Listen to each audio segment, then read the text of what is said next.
بسم اللہ الرحمن الرحیم۔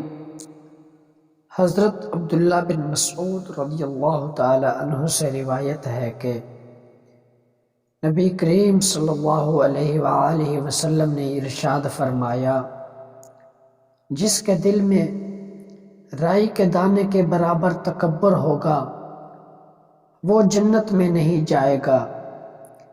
اس پر ایک آدمی نے عرض کیا کہ ایک آدمی چاہتا ہے کہ اس کے کپڑے اچھے ہوں اور اس کی جوتی بھی اچھی ہو۔ آپ صلی اللہ علیہ وآلہ وسلم نے ارشاد فرمایا، اللہ جمیل ہے اور جمال ہی کو پسند کرتا ہے۔ تکبر تو حق کی طرف سے منہ موڑنے اور دوسرے لوگوں کو کم تر سمجھنے کو کہتے ہیں۔ اس حدیث مبارکہ میں نبی کریم صلی اللہ علیہ وآلہ وسلم نے تکبر سے منع فرمایا اور تکبر کرنے والے کا انجام بیان فرمایا۔ خود کو افضل سمجھنا اور دوسروں کو حقیر جاننے کا نام تکبر ہے۔ نبی کریم صلی اللہ علیہ وآلہ وسلم نے ارشاد فرمایا، تکبر حق کی مخالفت اور لوگوں کو حقیر جاننے کا نام ہے۔ امام راغب اصفہانی رحمۃ اللہ علیہ لکھتے ہیں، تکبر یہ ہے کہ انسان اپنے آپ کو دوسروں سے افضل سمجھے۔ جس کے دل میں تکبر پایا جائے اسے متکبر اور مغرور کہتے ہیں۔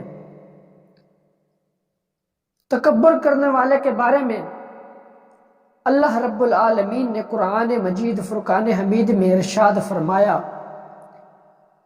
اِنَّهُ لَا يُحِبُّ الْمُسْتَكْبِرِينَ، بے شک اللہ رب العالمین متکبرین کو، مغروروں کو پسند نہیں فرماتا۔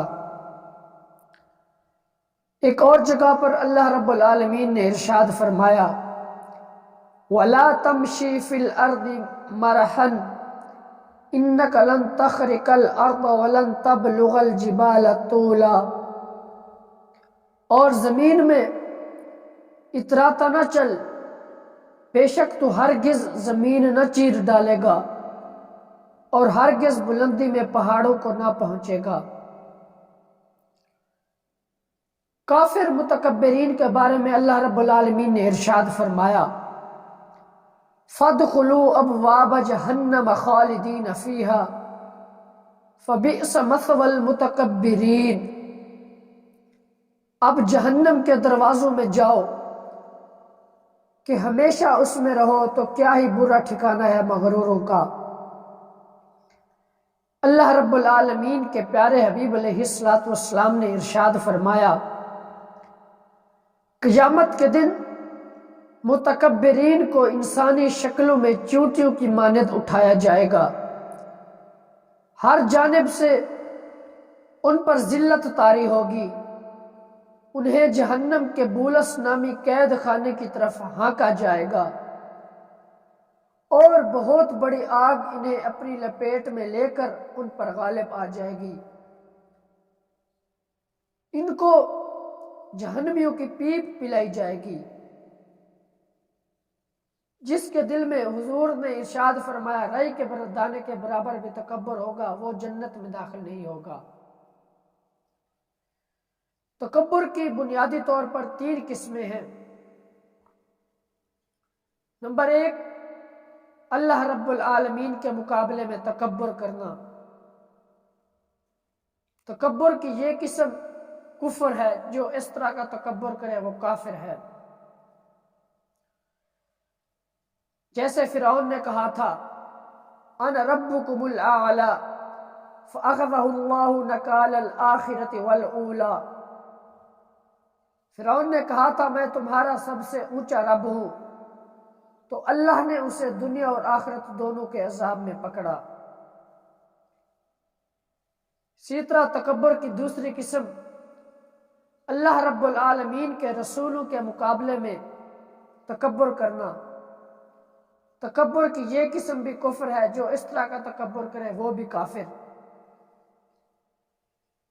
اس کی صورت یہ ہے کہ تکبر جہالت اور بغض و عداوت کی بنا پر رسول کی پیروی نہ کرنا، یعنی خود کو عزت والا اور بلند سمجھ کر یوں تصور کرنا کہ عام لوگوں جیسے ایک انسان کا حکم کیسے مانا جائے، جیسے رسول اللہ صلی اللہ علیہ وسلم کے بارے میں کفار نے کہا تھا۔ قرآن مجید میں موجود ہے، اَهَذَا الَّذِي بَعَثَ اللَّهُ رَسُولًا، کیا یہ ہے جن کو اللہ رب العالمین نے رسول بنا کر بھیجا؟ اور انہوں نے یہ بھی کہا تھا، لولا نزل هذا القرآن على رجل من القريتين عظیم، کیوں نہ اتارا گیا یہ قرآن ان دو شہروں کے کسی بڑے آدمی پر۔ وہ سمجھتے تھے کہ اللہ رب العالمین نے نبی کریم صلی اللہ علیہ وسلم پر ہی قرآن نازل کیوں کیا، شہر کے سرداروں پر کیوں نہیں نازل کیا؟ وہ کافر ہوئے، یہ بھی متکبر ہوئے۔ تکبر کی تیسری قسم اللہ کے بندوں کے مقابلے میں تکبر کرنا، یعنی اللہ اور رسول اللہ صلی اللہ علیہ وآلہ وسلم کے علاوہ مخلوق میں سے کسی پر تکبر کرنا۔ وہ اس طرح کے اپنے آپ کو بہتر اور دوسرے کو حقیر جان کر اس پر بڑائی چاہنا اور مساوات یعنی باہم برابری کو ناپسند کرنا۔ اگرچہ پہلی دو صورتوں سے اس کا درجہ کم ہے، مگر یہ بھی حرام ہے۔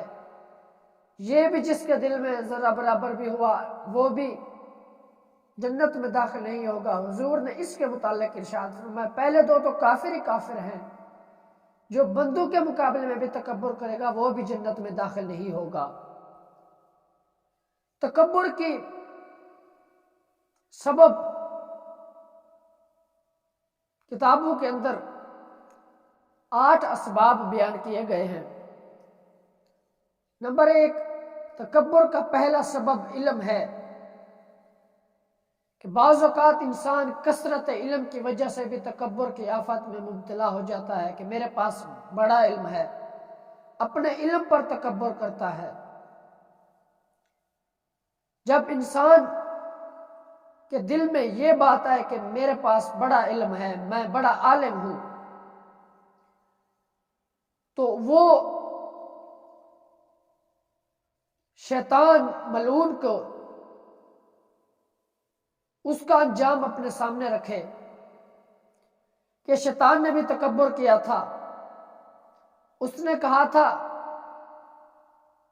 ابا واستکبر، اس نے تکبر کیا، وکان من الکافرین، اور کافرین میں سے ہو گیا۔ علم کی وجہ سے بھی تکبر نہیں کرنا چاہیے۔ دوسرا سبب عبادت اور ریاضت ہے۔ بندہ کثیر عبادت اور ریاضت کے سبب اس مرض میں مبتلا ہو جاتا ہے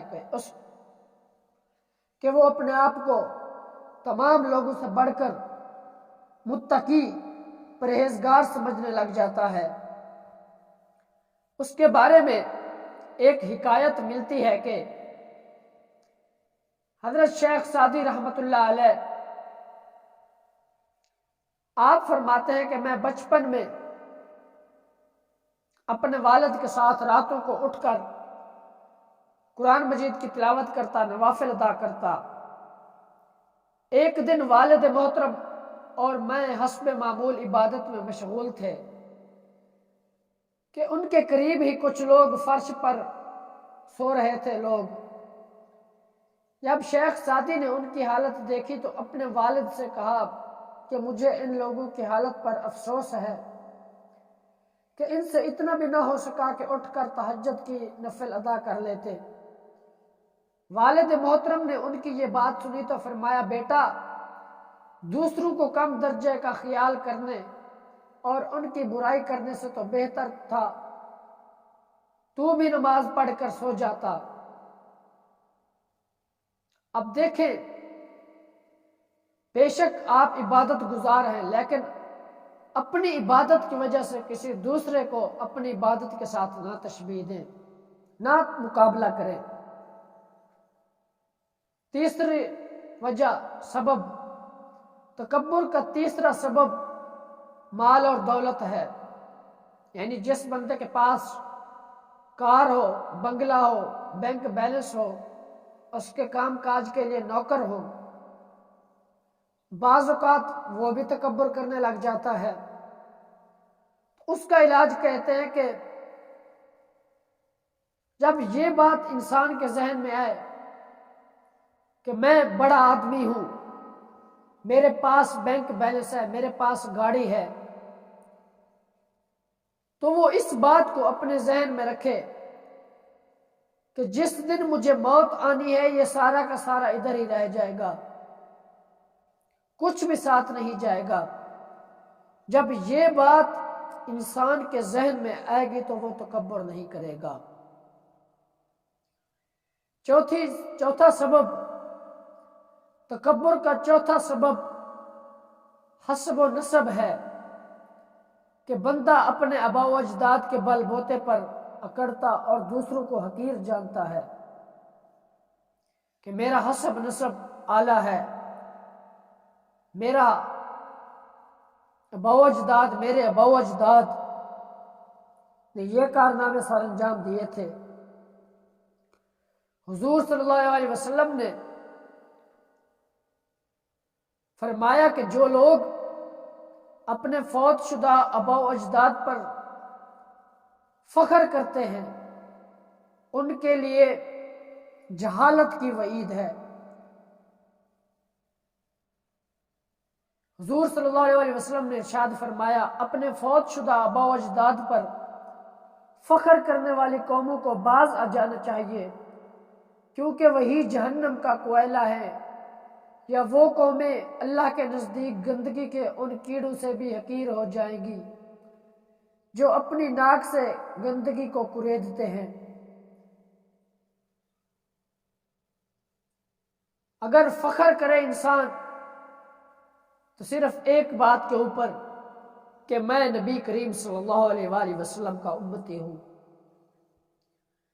تکبر کا پانچواں سبب عہدہ و منصب ہے کہ انسان کسی اچھے عہدے پر پہنچ جائے، اچھا اس کو منصب مل جائے تو وہ اس پر تکبر کرنے لگ جاتا ہے۔ اس کا علاج یہ ہے کہ بندہ اپنا یہ ذہن بنائے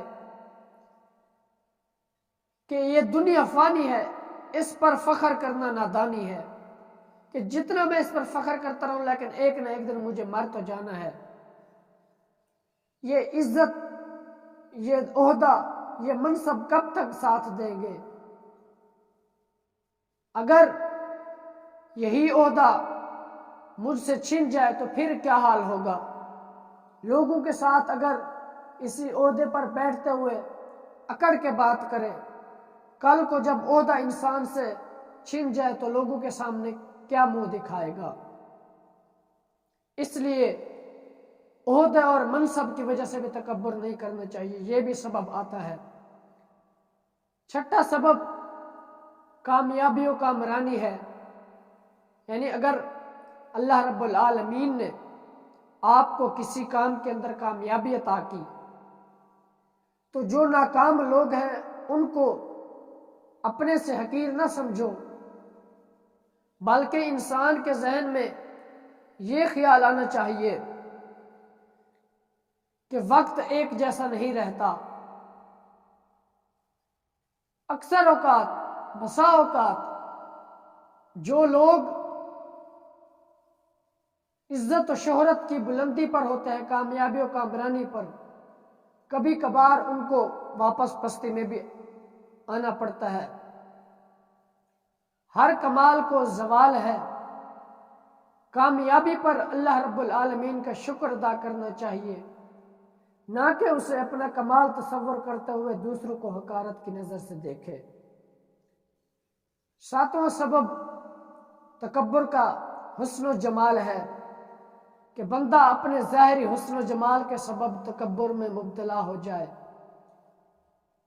اس کا علاج یہ ہے کہ بندہ اپنی ابتدا و انتہا پر غور کرے کہ میرا آغاز ناپاک نطفہ سے ہوا تھا اور میرا انجام سڑا ہوا مردہ جسم ہے۔ عمر کے ہر دور میں حسن ایک جیسا نہیں رہتا، بلکہ وقت گزرنے کے ساتھ ساتھ حسن بھی ماند پڑ جاتا ہے۔ یہ بھی بندہ بات پیش نظر رکھے کہ میرے اسی حسن و جمال والے بدن سے روزانہ پخانہ، بدبودار پسینہ، میل کچیل اور دیگر گندگی نکلتی ہے۔ میں اپنے ہاتھوں سے استنجا وغیرہ کرتا ہوں۔ جب یہ بات انسان اپنے ذہن میں بٹھائے گا تو وہ اپنے حسن و جمال کی وجہ سے تکبر نہیں کرے گا۔ 8ویں قسم تکبر کے سبب کی کہ جس کا قد کاٹ اچھا ہو، اللہ رب العالمین نے اچھا اس کو جسامت عطا کی ہو، سینہ چوڑا ہو، تو وہ اپنے کمزور جسم والے کو اپنے سے حقیر نہ سمجھے، بلکہ اگر یہ بات انسان کے ذہن میں ہے تو اس کو اس کا علاج یوں کرنا چاہیے۔ انسان اپنے نفس کو کہے کہ طاقت و قوت اور پھرتی جانوروں میں بھی ہوتی ہے، بلکہ انسان سے زیادہ ہوتی ہے، تو پھر اپنے اندر اور جانوروں میں مشترکہ صفت پر تکبر کرنا کیسا کہ جانوروں میں بھی اللہ رب العالمین نے ان کو قد کاٹ طاقت عطا کی، آپ کو بھی عطا کی۔ جانور نہیں تکبر کرتا، آپ اس پر تکبر کرتے ہو۔ جب یہ بات انسان اپنے ذہن میں بٹھائے تو اپنے سبب یعنی طاقت و قوت کی وجہ سے بھی تکبر نہیں کرے گا۔ یہ تکبر کی 8 اسباب بیان کیے گئے ہیں۔ اب حدیث جو ہم نے آغاز میں پڑھی کہ حضور صلی اللہ علیہ وسلم نے جب فرمایا کہ رائی کے دانے کے برابر تکبر ہوگا وہ جنت میں داخل نہیں ہوگا، اور آگے حضور نے ارشاد فرمایا کہ ایک بندہ، جب بندے نے سوال کیا کہ یا رسول اللہ اگر ایک بندہ چاہتا ہے کہ اس کے کپڑے اچھے ہوں، اس کے شوز اچھے ہوں، تو آپ صلی اللہ علیہ وسلم نے فرمایا اگر اس نیت سے پہنے کہ میں اچھا بن سنور کے رہوں، تکبر اس کے ذہن میں نہ آئے، تو اس صورت میں یہ جائز ہے۔ اگر اللہ رب العالمین نے آپ کو مال و دولت عطا کیا، اللہ رب العالمین نے آپ کو اچھا کپڑا، اچھا پہننا، اچھا لباس، اچھا کھانا عطا کیا، تو اس رب کا شکر ادا کرنا چاہیے، نہ کہ تکبر کرنا چاہیے۔ اگر اللہ رب العالمین نے آپ کو صاحب حیثیت بنایا، مال و دولت عطا کی، تو اپنے قریبی رشتہ داروں کو، اپنے ہمسایوں کو ان کا خیال رکھنا چاہیے۔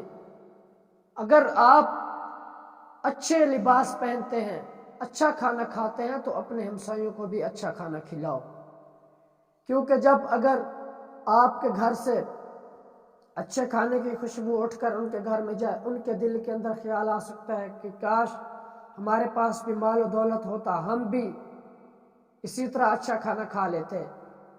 یا آپ اچھا لباس پہن کے باہر نکلیں تو وہ آپ کو دیکھیں، ان کے ذہن میں بھی آ جائے کاش ہمارے پاس بھی ہوتا، ہم بھی ایسے پہنتے۔ تو اس لیے تکبر اپنے نفس کے اندر تو بالکل بھی نہیں کرنا چاہیے۔ اللہ رب العالمین ہم سب کو تکبر جیسی موذی بیماری سے ہم سب کو محفوظ فرمائے۔ اللہ رب العالمین ہم سب کو آقا کریم علیہ السلام کے فرامین پر عمل کرنے کی توفیق عطا فرمائے۔ آمین ثم آمین، وما علینا الا البلاغ المبین۔